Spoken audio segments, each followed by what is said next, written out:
What's up everybody, and welcome this time to a chapter 11 run through and some tips for the bosses here. I'm going to be running through a Charlotte for this one because obviously Charlotte can't jump kick and not many people use it, to be honest, in this game, and she's quite heavily underrated, so I thought it's a perfect character to demonstrate on this chapter. So I will give some tips on how to dodge each boss. Obviously any setups is down to each person's preference, but I'm generally giving tips on how to dodge the mini bosses and the main boss. Setups are going to vary by person, everyone will have more ideal setups that they like. I mean, if anybody would like to know this setup in particular, I will show you the grimoire when I get there, the next one. Obviously I'm trying to show you the most ideal route. I'd say if you start on the left hand side, which I'd say I find relatively straightforward.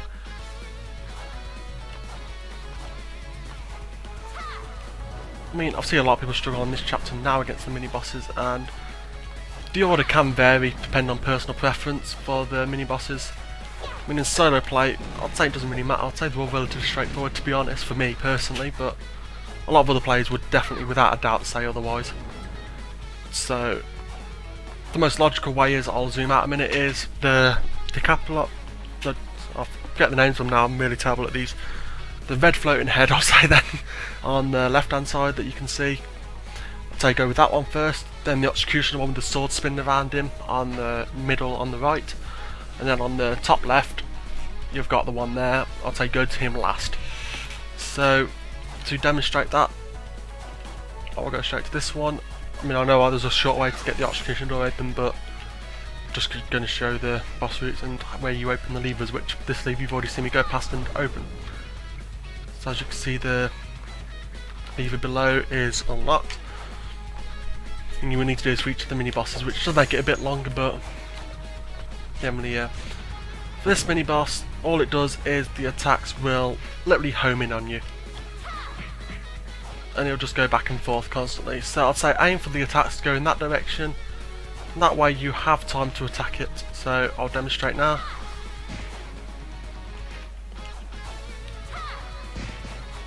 I mean, personally, a lot of people find this one the hardest to fight last, so most people fight this first to get it out of the way. But I mean, I don't think they're that bad, to be honest, overall. I say execution to fight last is, to me, I'd say is the hardest one to fight last. But again, that's personal preference, and as I do the order that you find best for you. The general dodging for the bosses is still generally the same, with minus one or two differences, but obviously if you're really unsure, just do this way, and just stick with this if you like. Entirely up to you. So that's the first one down. I'd like to say, if you're not happy with how I'm doing any commentary here, please give me some feedback and let me know what you'd like me to include or to cover more, or if I'm talking too much, and I'll try my best to work on it, or maybe even re-upload some of these videos.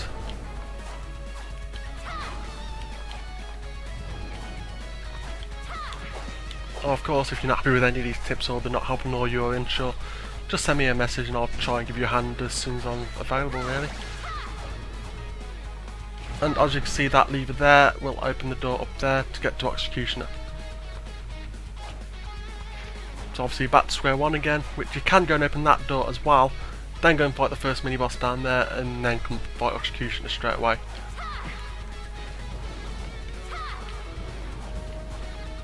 I mean, I've got all the items I need for Charlotte, which I will show you on the grimoire. But anyway, for now, for Executioner, all you do is you wait until he's done his attacks. You normally have just the 4 spinning blades, but because he killed one, he has 2 more. So it's just 2 more to dodge really, and they will all come at you in solo play. Starting with the bottom, then the middle, then the top. He's pretty straightforward and you can't really do much else to you. So I'd recommend bringing a range attack, or alternatively, which I will demonstrate in a minute, is as soon as he opens himself up, is just attack him outright. While swords are spin, they don't hurt you, but when they start glowing and spinning, they will hurt you. Generally just keep your distance and you'll see the attacks coming quite a mile off really. Sometimes you will do that way just from the top, so you just do the reverse really and work the button just pattern out a different direction. And there we go, Executioner defeated. I remember the name of this mini boss.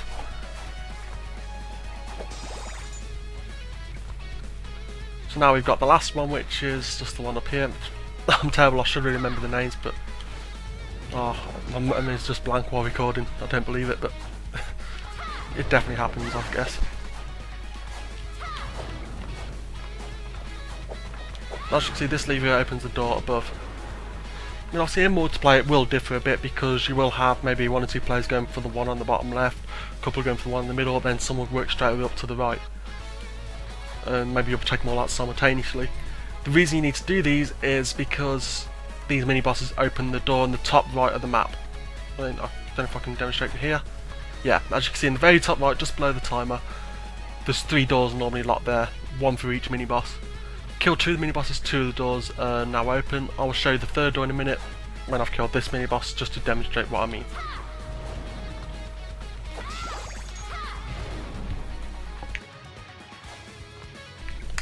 Right then, so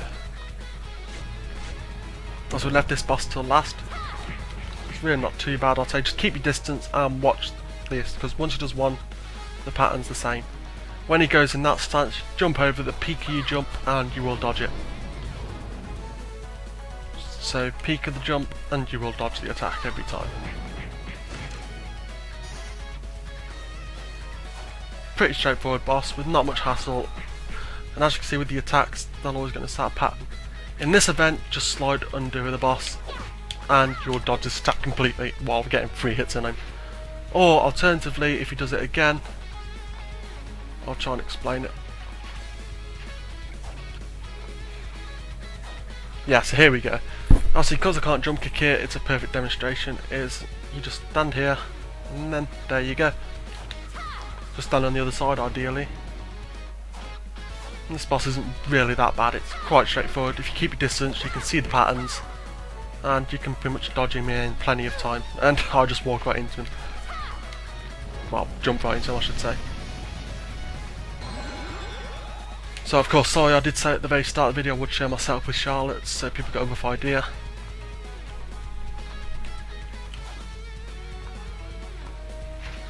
So myself with Charlotte is the Retro Fireball, because it does do a lot of hits for a small cost. Summon Gunman, because I use it with other chapters, not really using it here. So, but Retro Summon Skeleton, because it does a lot of hits for only 10 MP, and healing, in case I need to heal up. And that's the Holy Veil for the 10 Intelligence, which you can get on Chapter 5 normal. The Robe Decollette, it gives him like a Chaos Ring effect for MP regen, and you get off Chapter 7 hard for the boss drop. The Bishop Environment you can get off Chapter 9, which does like a Chaos Ring effect, and the 2 Chaos Rings, ironically, you can get on Chapter 3 hard boss drop. And the reason I say ironically is because you can also get off this chapter on the boss on Chapter 11, well basically this chapter.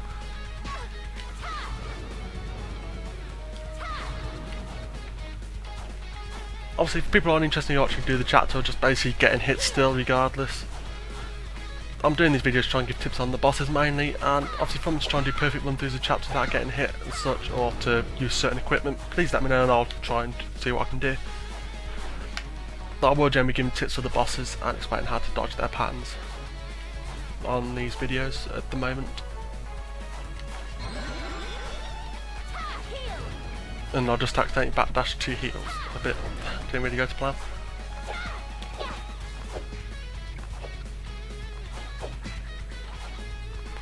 Obviously, people aren't happy with me using these particular setup because it's quite kind of ideal, I suppose, to use the spells and that.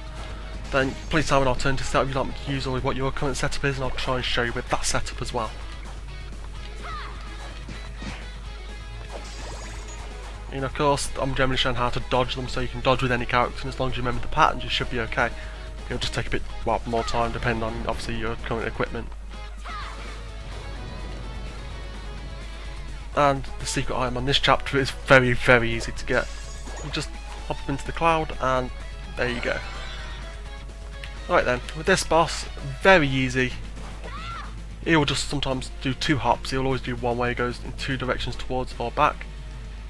And it'll just teleport, which you can see him doing a mile off. After them attacks, you can jump them or generally hit them,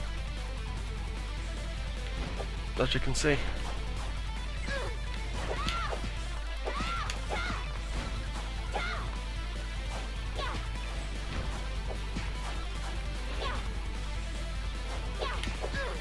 And I'm actually getting hit by this boss, so I will actually heal up because I'm actually doing a terrible job of demonstrating it here at the minute.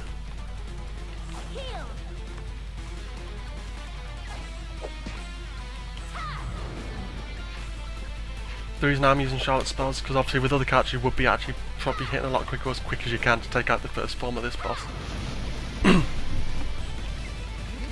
This boss is actually a lot easier. It'll throw one knife down and one knife up, or one knife up and one knife down.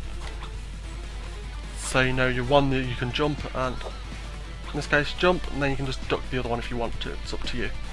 The shield will block range attacks to an extent, like the fireball, it'll block it at certain angles. If you're behind it, then obviously you can wail on it freely, so like that, see. But obviously people can take these out quite quickly, so these aren't really a major issue. But I thought I'd try and explain them a bit, and I did mess up on the first form a lot. Third form is probably the main bit where people have issues. So we'll try and explain this as best I can. These can be destroyed the moment they bounce off a wall. And quite literally, most of these attacks can be destroyed like these. When you see a sword spinning in the air, he will do an attack. Or every single time he uses a mini boss to attack with him, like watch here, he will then open himself up again, so you can freely attack him.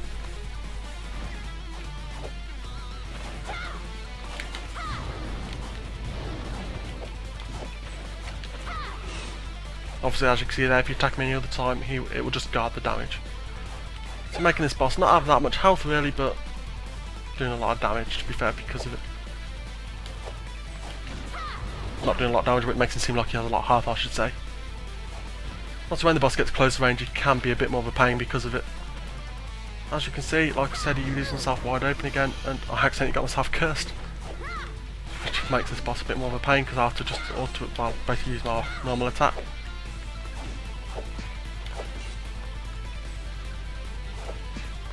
Okay, not going to be 100% perfect, but it gives people a rough idea. For some reason when I'm playing this I can dodge it quite easily, and when I'm trying to do a video things seem to just mess up. So I can just keep re-recording really if I wanted to, but I like to try and do them on the first play. Also, I'm making mistakes, not 100% perfect as you can see.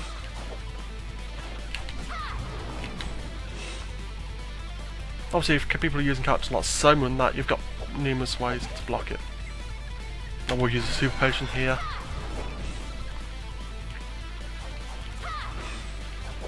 I'm just getting a bit reckless if I'm being honest.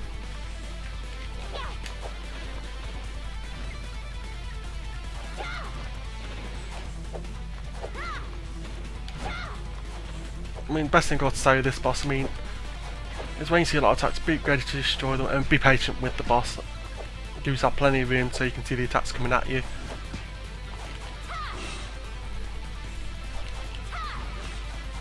And just obviously you want to destroy these as well, because if you just leave these for a while it can get quite hectic potentially.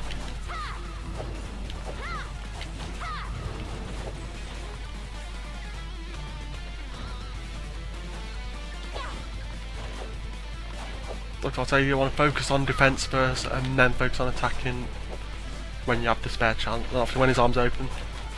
Obviously don't focus on attacking when he's wide open if like you've got this sort of attack coming at you while you're in the middle of it. It's better to get these out of the way rather than worrying about when he's going to open up. For example, now mini boss that's appeared, you can attack him again.